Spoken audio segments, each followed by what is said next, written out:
मुझे भी एक ट्वीट के माध्यम से ये जानकारी आई और प्रेस रिलीज के माध्यम से ये जानकारी आई कि पिछले समय में ईडी की जो कार्रवाइयां हो रही है उसमें मेरे नाम के साथ ये लिखा हुआ था कि संपत्ति अटैच की गई।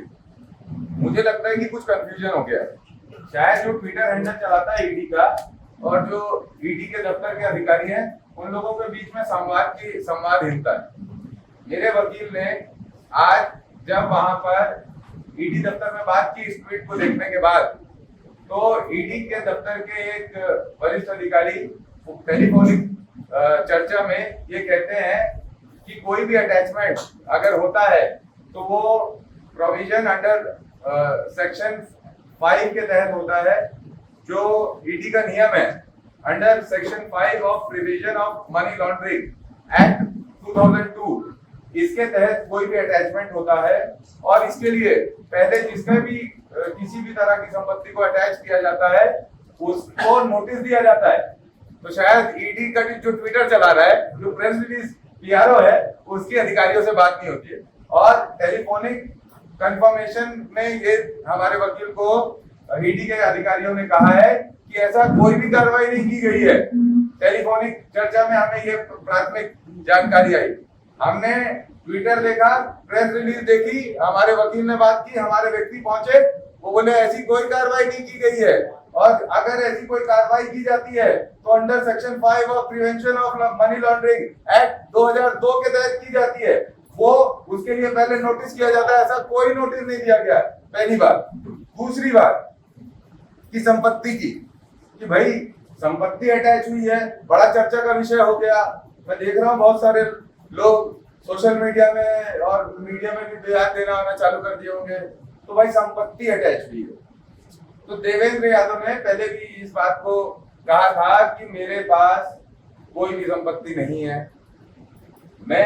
मेरे पास जो भी है, जो पैतृक, मेरी माँ, पिताजी, दादा, उस समय से पूर्वजों के साथ जो संपत्ति को मैंने चुनाव में 2018 के चुनाव में, 2015 के चुनाव में जो हमने दिया है, वही हलफनामे के हिसाब से मेरे पास कोई संपत्ति नहीं है। मैंने पहले भी कहा। अब मैं आपको फिर से बताता हूं। ये नोटिस ईडी की तरफ से सम्मन आया। ये आया 29 तारीख को, पिछले महीने आया। क्या आया? इस ईडी के संबंध में पुष्पा देवी यादव को, जो कि मेरी माँ है, बहुत वृद्ध है, उसको ईडी के दफ्तर बुलाया गया। और ईडी के दफ्तर बुलाया गया मेरी वृद्ध माँ को। मैंने उसके बदले ईडी को एक कागज दिया कि मेरी माँ यहाँ पर नहीं है। मेरी माँ पिछले समय में पारिवारिक शादी के कार्यक्रम में अपने मायके गई हुई है, तो आने के बाद मैं माँ के साथ आऊंगा। कल रात को मेरी माँ आई है वापस, और इसकी टिकटें भी है। मेरी माँ 25 तारीख को गई और कल रात की आई है वो। और मेरी माँ को, जो इतनी वृद्ध है, उसको ईडी के अधिकारी बुलाते हैं। जो मैं अपनी पूरी बात मेरी कह लीजिए। जो इतने वृद्ध महिला को बुलाने का कोई प्रोविजन नहीं है और उनको करना है। मैंने उनको लिख के दिया, अगर लेना है उनको, उनसे आपको बयान आप मेरे घर आके ले लीजिए या मुझे उनके साथ रहने दीजिए, तब जाके मैं माँ को लेके आ जाऊंगा। क्योंकि मेरी माँ वहां पर ईडी दफ्तर में क्या करेगी? इन लोग गेट के उनसे सवाल करेंगे, कहीं पे भी अंगूठा लगाने की कोशिश करेंगे। क्या करेगी मेरी माँ? और मेरी माँ के पास भी क्या है, उस पर भी बात करना चाहता हूँ। पिछली दफा जब मैं ईडी के दफ्तर गया तो इन्होंने मुझसे सवाल किए, क्योंकि मेरे नाम पे एक घर है, और उन्होंने पूछा। अब वो जो सवाल जवाब थे उसको सार्वजनिक रूप से कहना उचित नहीं है, लेकिन मेरे पास कुछ है। तो पैतृक संपत्ति जो चुनाव के भी 2015 और 18 के हलफनामे में है, वो डिटेल है। ये उसके पूरे बही खाते हैं जो पैतृक है, ठीक है, जिसमें पूरे खानदान का डिटेल है। और दूसरा, 2011 में जब मैं 21 वर्ष का था, हर परिवार की इच्छा होती है कि घर के बच्चे के लिए कुछ कर दे। तो मेरी माँ ने 2011-12 में एक घर खरीदा था, लोन में खरीदा था, जिसका लोन मेरे ख्याल से पिछले साल पूरा कंप्लीट हुआ।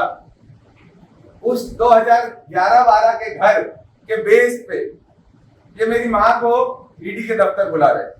और मैं समझ रहा हूं क्या हो रहा है।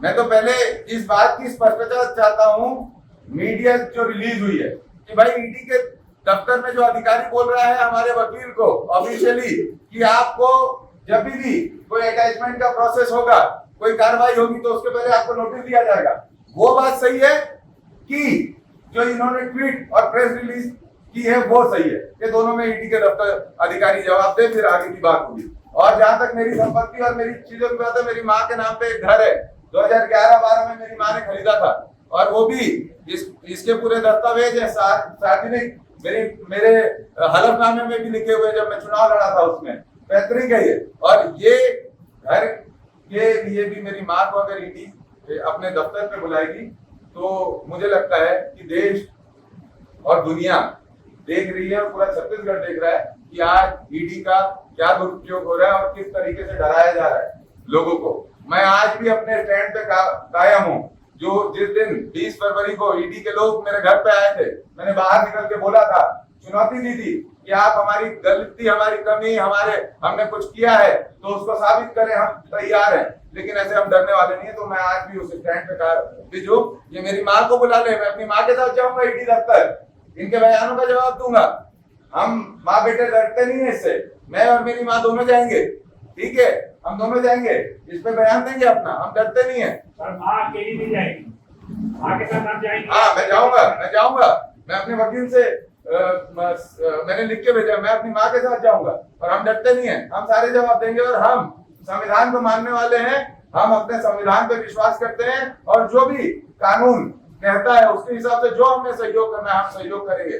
लेकिन हमें हरास किया जा रहा है, हमें डराया जा रहा है, और ये आज की प्लानिंग नहीं है, ये प्लानिंग है सितंबर की है, ये आने वाले समय की प्लानिंग है। आप लोगों ने देखा है किस तरीके से वेस्ट बंगाल में, किस तरीके से कर्नाटक में, किस तरीके से महाराष्ट्र में जो दूसरे दल के पदाधिकारी थे उनको इसी तरह हरास करके, डरा के, धमका के, हर तरह के से उपयोग किया गया, दल बदल में उपयोग किया गया, हर तरह से इस्तेमाल एक शासकीय संस्था का राजनीतिक मैनेजमेंट के लिए हो रहा है, जिसकी हम निंदा करते हैं। और मीडिया के माध्यम से ईडी के लोगों से ये स्पष्टता चाहते हैं कि आपकी प्रेस रिलीज सही है, कि आप जो हमारे वकील को कहा गया टेलीफोनिक कंफर्मेशन है वो सही है।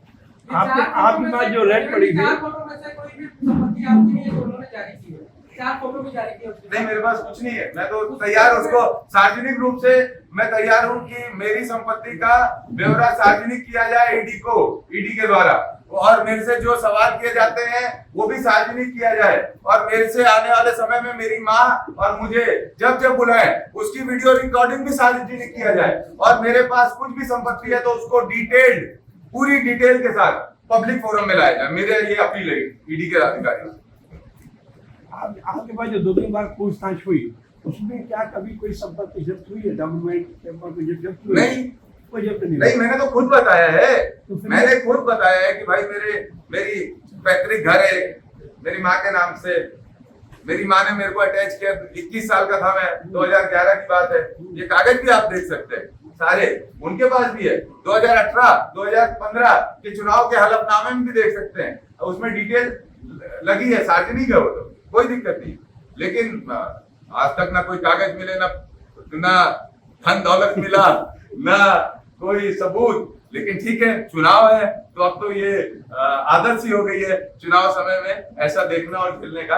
और दुखद ये है कि स्पष्टता नहीं है। अगर अटैच भी कर रहे हो, ये 2011 का मकान जो 2021 में मेरी माँ ने इसको फ्री होल्ड कराया, ठीक है, इस मकान को जिसमें उसने मेरे को अपने साथ अटैच किया, 21 साल का था, तो वो सोची होगी ना कि बेटे के लिए घर बना दो, सब माँ बाप सोचते हैं, तो उस समय उसमें अटैच किया, इसको भी अगर अटैच किया, इस संपत्ति को का एक दिन फोन आया था कि इस घर की का आपका वैल्यूएशन करना है कि आज के हिसाब से इसका कितना पैसा होता है, तो मैंने बोला कर लो, मैं तो था नहीं यहाँ पे, वो जाके किए। अगर इसको अटैच भी किया है तो क्या उसकी सूचना ईडी के रायपुर के दफ्तर में नहीं है अधिकारियों को, और प्रेस रिलीज बिना सूचना के लिए हो गई?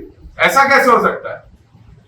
ऐसा कैसे हो सकता है? स्पष्ट करें, ईडी के लोग स्पष्ट करें, और भी जो पार्टी या संस्था उनको देखती है या उनके बिना बोले वो वर्जन दे देती है कि ऐसा होने वाला है, ऐसा होने वाला है। भारतीय जनता पार्टी स्पष्ट करे, भारतीय जनता पार्टी स्पष्ट करे, ईडी नहीं कर पाती, क्योंकि भारतीय जनता पार्टी तो पहले ही पूरी बातें बता देती है मीडिया में आके कि ये होने वाला है, वो होने वाला है।